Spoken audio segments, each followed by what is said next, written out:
Today we're going to get into another one of our Mount Rushmore segments. If you're watching on YouTube or anywhere else we have this video posted, you can see that I have my Arizona Diamondbacks hat on. So that's what we're doing. We're doing the Arizona Diamondbacks today.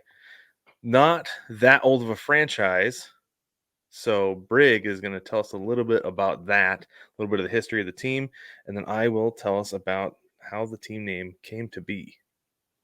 Take it The away, Brig. Arizona Diamondbacks expanded into Major League Baseball in 1998. They've been with the league 26 years, puts them through 2023. That's 26 seasons.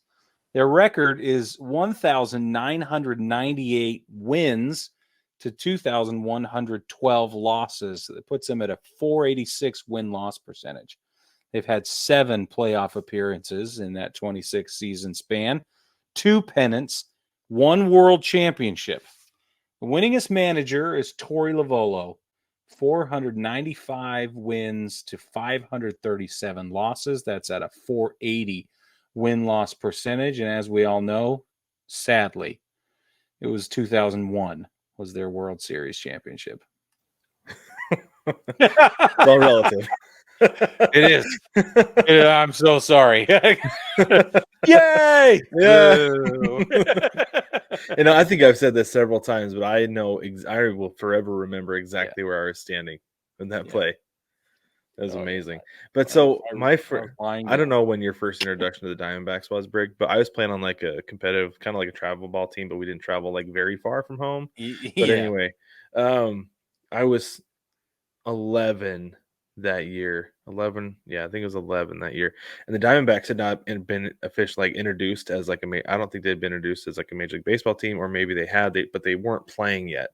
But there was a team in our league that was the Diamondbacks that had these sick purple pinstripe uniforms with these super cool purple hats, and we were like that, and like we were the Spartans, like from Michigan State. We just had like green t-shirts and red and green hats, and like they were sick, but we saw that and we are like, dude, that's legit. And so there's always been like a piece of me that's like a little bit, I don't know, because they weren't a team that like beat us. Like we went pretty well back and forth, so it's not like I had any angst towards them. But it's been a team that's always had like a special like spot in my memory, So that might be part of the reason I have a Diamondbacks hat. But that also, like, I think this is one of the sickest hats in baseball. Yeah, it's pretty sweet. So, but anyway, let's talk about how the team got its name, shall we? Okay. Yeah. Like you said, awarded as an expansion franchise in '95.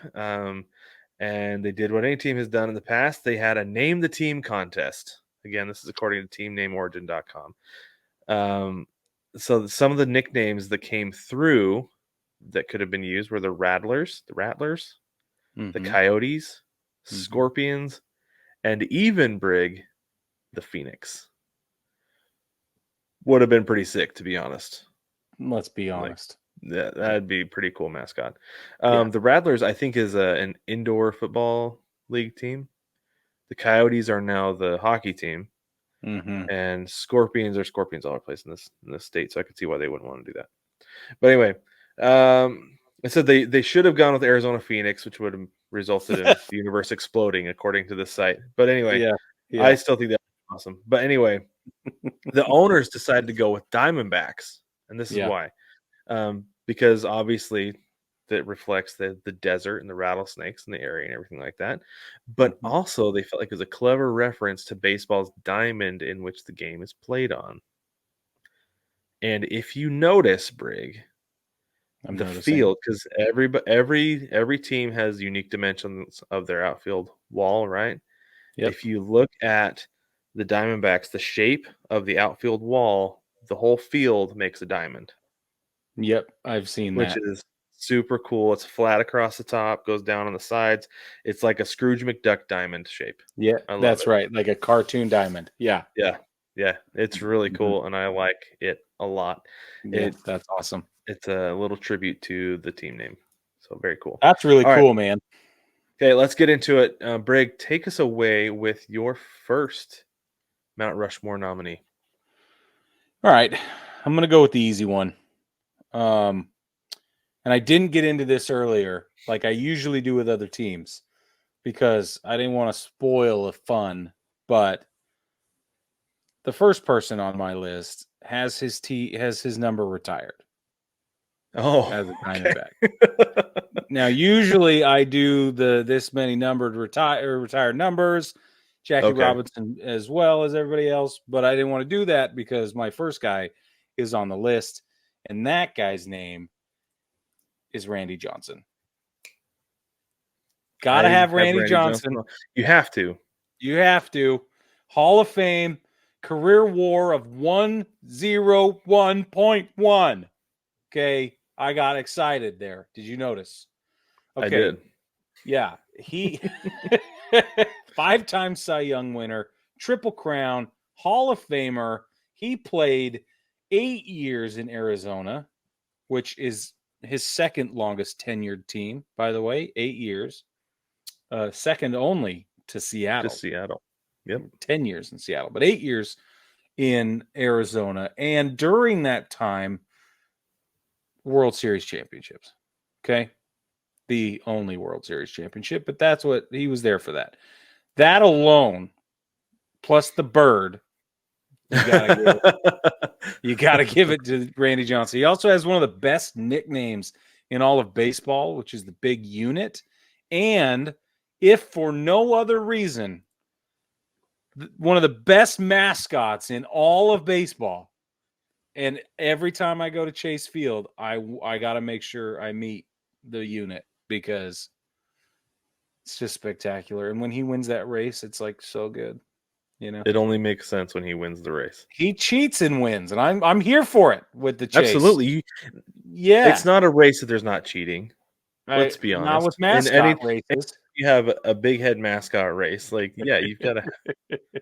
Yeah, they have Randy Johnson, Mark Grace, Luis Gonzalez, and for some reason I can't remember the other guy. It's Corbin Carroll right now. The fourth one isn't Corbin Carroll. It was. Last time I was there, it was Corbin Carroll. When were you there last, Brig? Last season, Brad. It looks like Corbin Carroll. That's what I'm saying. It's like it wasn't Corbin Carroll. It looks like Corbin Carroll. It's not though. It's not. I know it's not. But okay, so I have Randy Johnson on my Mount Rushmore as well. Okay, so this I can't believe. Like I didn't realize that he won 4 straight Cy Youngs in Arizona. Yeah. 99 through 2002. Like that's bananas. And then he finished second in 2004. Yeah. Like and obviously as a Mariners fan, I am a huge Randy Johnson fan. I love the dude in Seattle. I really liked the dude in Arizona. And as a Mariners fan, I was a little bit upset when he went in as a Diamondback, but then like really looking at his performance and how things went for him in Arizona, it's like, yeah, he didn't really have a choice. Right. Super duh, right? And he even went back to Arizona after 2 years in New York. Went back to Arizona for 2007-2008 seasons before he retired as a Giant. Yeah. So really loved it there. Still lives in the Phoenix area, by the way. Sure enough. Like that's how much he loved it here, is that he stuck around. But World Series MVP on the only Diamondbacks team to win the World Series. You've got to put him Forget about it. Yeah. Yep. All right, since we overlapped, which we always do, which is always. Awesome, you should go ahead with your next one. Okay, my next guy played the same time period as Randy Johnson for the Diamondbacks. He has a broken bat in the Diamondbacks Museum out in center field because he has the most important moment in franchise history where he hit a single up the middle off Mariano Rivera to win Game 7, walk off and win Game 7 of the World Series, Luis Gonzalez. I don't have to talk to you. That's fine. I'll talk about Luis Gonzalez. He's a 5-time All-Star. Obviously, like I said, 2001 World Series champion. He was the only times he was an All-Star was with the Diamondbacks. And he won a Silver Slugger in 2001. So it's almost like fitting that he was the guy that they wanted up in that situation, right? Yeah, it is. So I don't know. And Luis Gonzalez could have almost just been a bum the rest of his career and still made Mount Rushmore for making that, like getting that base hit up the middle, right? That it's One and like only. Yeah. the next year he hit $150 and played in 42 games because he just couldn't get his head right, right? He's still playing with the World Series hangover. He'd still be on the Mount Rushmore because, like I said, the most important play in franchise history goes to Luis Gonzalez. Of course, that's not what happened, though. He didn't have a hangover the very next No, season. he didn't. No, he balled out again. He's an all-star, and he hit 288 with what? How many homers? Because that's what he did. 28 homers? Yeah, 28. I'd take it. 2002. Yeah. Yeah. Yeah, it's awesome. Okay, he's on my list too. He was my next guy. I figured he would be. Yeah, and he has his number retired as well, which is again. Yeah, he and Randy Johnson are the only two dudes. They are only two, other than Jackie Robinson. The cool thing about it, he's a home run derby champion as well, which I think often goes overlooked. And that's back when the home run derby was formatted very differently than it is today. But he still is a home run derby champion. And you know, his whole career, he spent 8 years in Arizona, 7 with Houston, and then a little bit of time a few other places. But he spent the most time in his career in Arizona. And you're right, dude. Out of that 19 years, it all came down to one absolutely iconic moment that is either the greatest moment in your fan's life or one of the worst. Either way, it's huge. It's heavy. The thing that's, like, to me, the craziest about the whole thing was that the Diamondbacks beat the team of destiny. Yeah. Right? That the Yankees were the team of destiny, that they went through it. The Yankees beat the 116-win Seattle Mariners. It's like, oh, if they beat the Mariners, they can beat anybody. There's no way anybody's beating them, especially after everything with 9/11. This is the team. It's their year. They're the team of destiny. And then the Diamondbacks beat them with a single up the middle. Right over Derek Jeter's head. Right over Derek Jeter's head. Like, with a broken bat. With a broken bat, it blooped. It went just out of reach over. And you know what's? I wonder if he had barreled that ball up, if it had just been a line out to center field. For sure, dude. For sure, I could see that. Yep. Oh, anyway, terrific. He had a great career, but that moment just is crystallized. I bet you he doesn't buy drinks for himself anytime he comes to Phoenix. Oh yeah, dude. No way. There's no way. No way.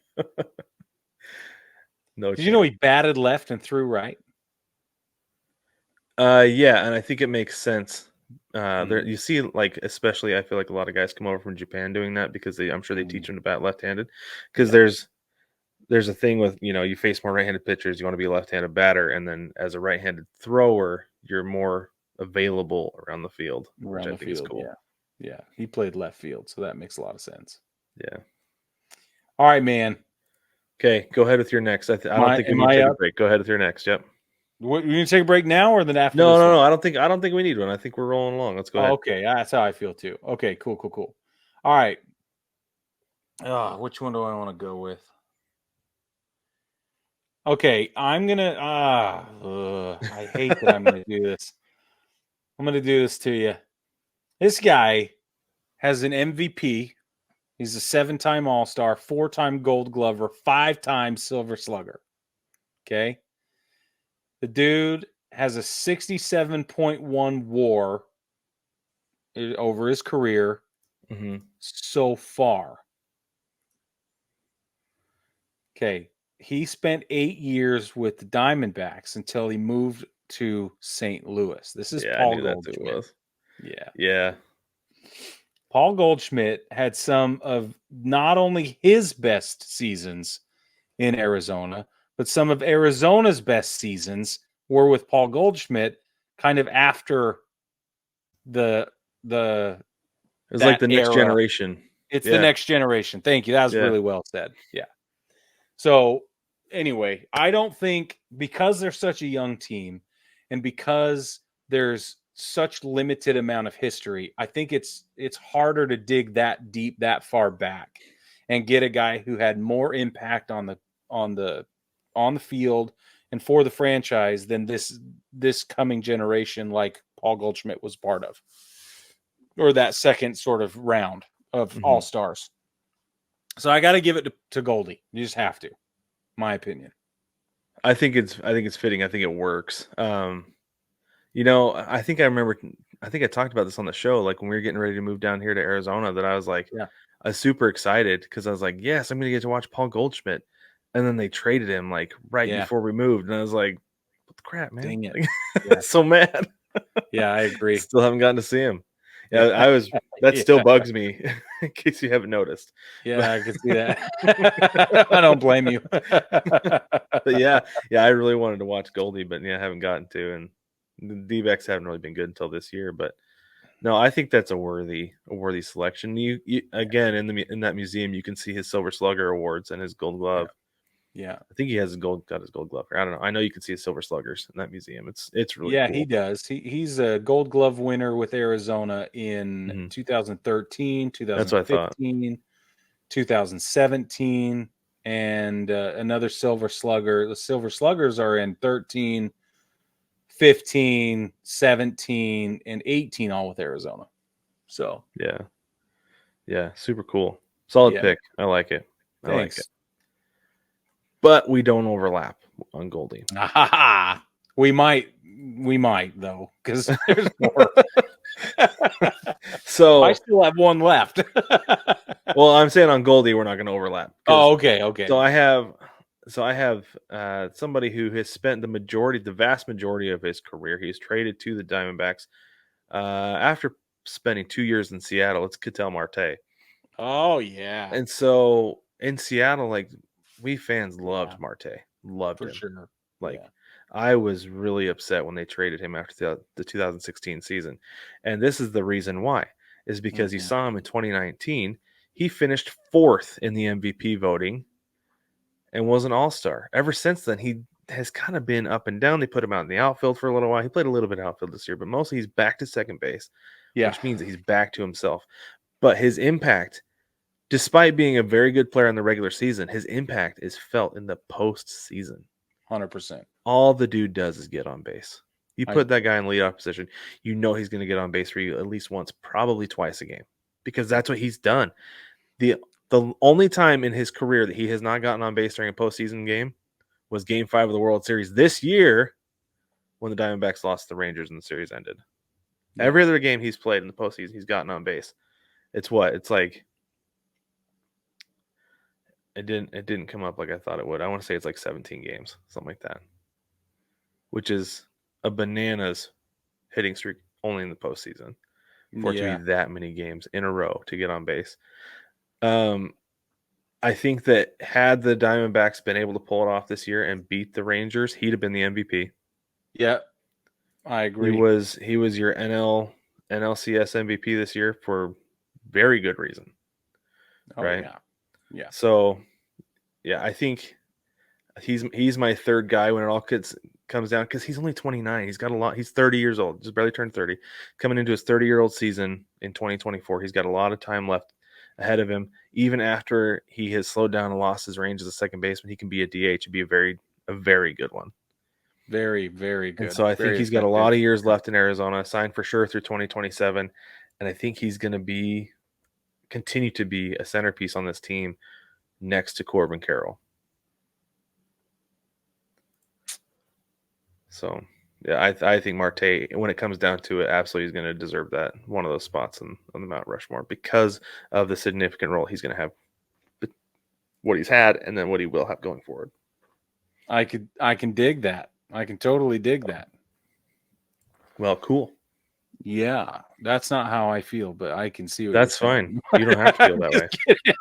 I'm just kidding. That is how I feel. So who's your fourth? Who's your fourth? This might be a little controversial. Okay. And I don't care, because I'm here for it. I'm going to go with a guy who had a terrific run. Short run, but terrific. 7 seasons total. Not just with Arizona, but his whole career was only 7 seasons long. In that time, he won a Cy Young Award and was an All-Star 3 times.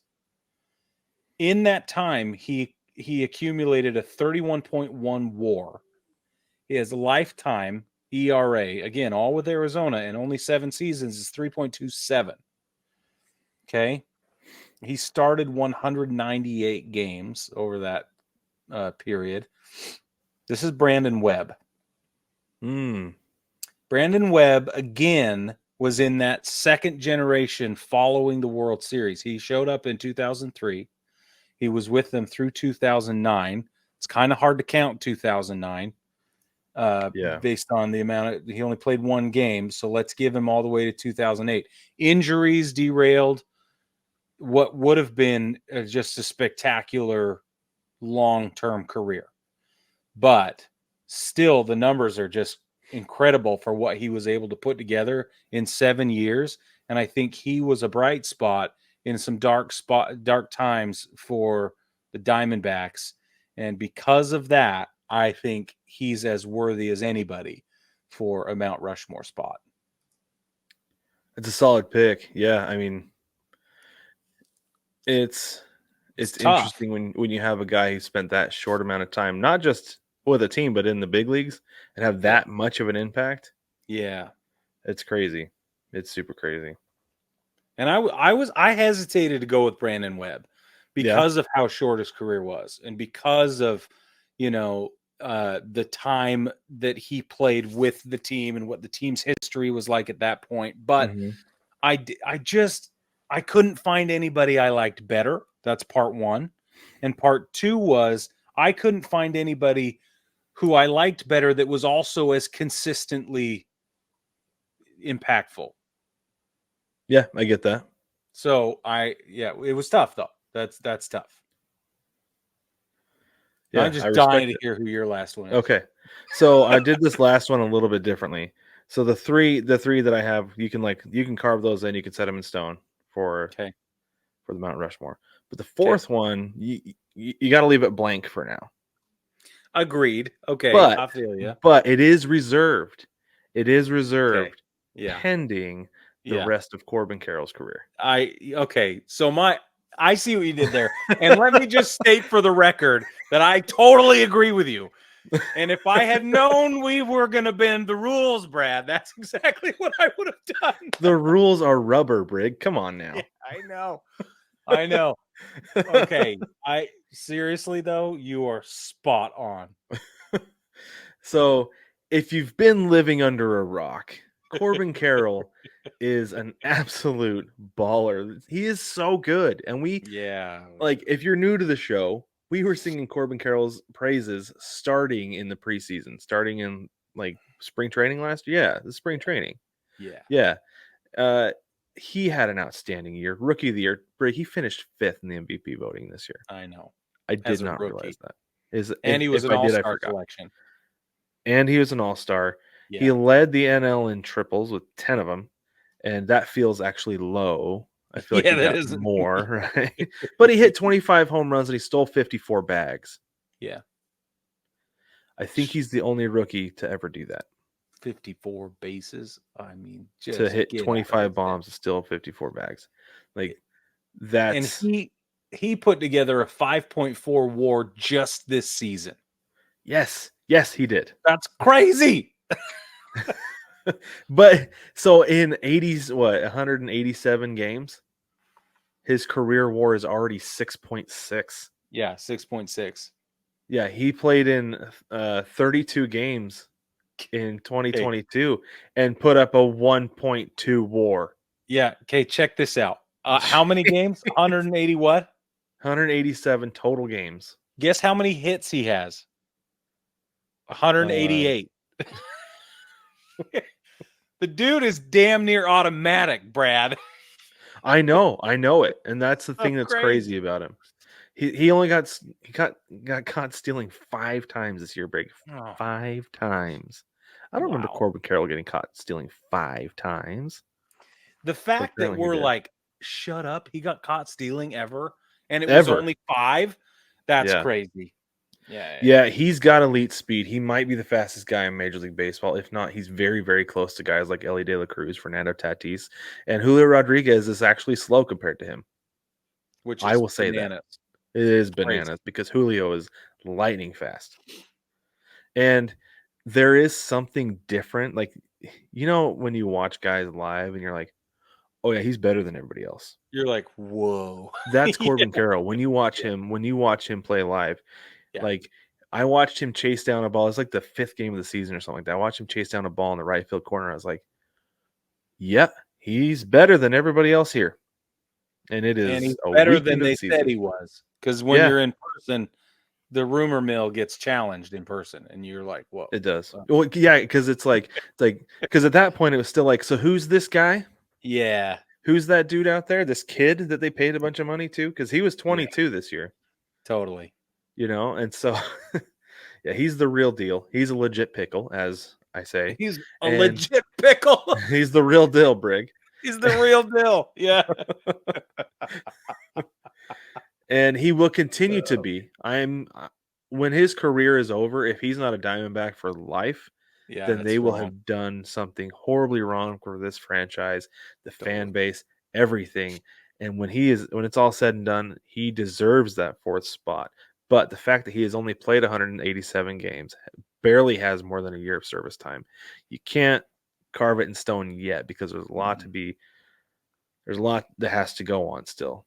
And a lot. I don't want to say anything that could potentially go wrong, because I don't want to jinx anything.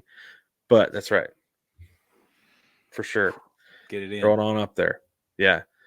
But he's going to be a Mount Rushmore guy when he's done. Yeah. Hands down. I think so. I totally agree with you. Sorry, I gush over this dude every time I go to a game, by the way, Brig. Oh, yeah. Yeah. Whenever he's on the telly, I'm like, guys, shut up and watch. Listen, this is the guy. Church is on. Stop. Just church. The pastor's giving his sermon. I'm sorry. That was... I just ran with that one. Anyway, okay. Baseball family. I'm gonna. So hold on before we throw this out to the baseball family. Let's see what ChatGPT has to say about the Diamondbacks Mount Rushmore. We did this with the Brewers, and I thought it was fun, and it sparked some conversation. So Brig, I think you will like what ChatGPT has to say. Okay. Because the 4 has Randy Johnson. It says a dominant left-handed pitcher. Johnson was a key figure in the Diamondbacks' 2001 World Series championship. He won 4 consecutive Cy Young Awards with the team and is a Hall of Famer. Absolutely. Luis Gonzalez. Gonzalez had a memorable career with the Diamondbacks, highlighted by his game-winning hit of the 2001 World Series. He's one of the franchise's all-time offensive leaders. Super duh. Paul Goldschmidt, a 6-time All-Star and fan favorite. Goldschmidt was a cornerstone player for the Diamondbacks during his tenure with the team, known for his offensive and defensive prowess. Number 4, Brig. You went 4 for 4 with ChatGPT. I did? Webb. Webb was a standout pitcher for the Diamondbacks, winning the Cy Young Award in 2006. He played a crucial role in the team's success during that era. Told you. Okay, now but listen. It does say, look out for Corbin Carroll, because he is going to be the cornerstone for the franchise for the next 15 years and will end up taking over Brandon Webb's spot. Oh, no, that's not what it says. I was going to say. He will. That's all true, though. Here's the deal, though. I lost it. I was going to say something funny. It's gone. Anyway, sorry. But baseball family, let us know what you think about the Arizona Diamondbacks Mount Rushmore. Yes. Was there anybody we left off? Did I jump the gun with Corbin Carroll? Let Brig know that he's right with Brandon Webb, because that is a solid pick. That's legit. It's okay if it's not. You can say that too. You're right. Yeah, you can say that he's wrong.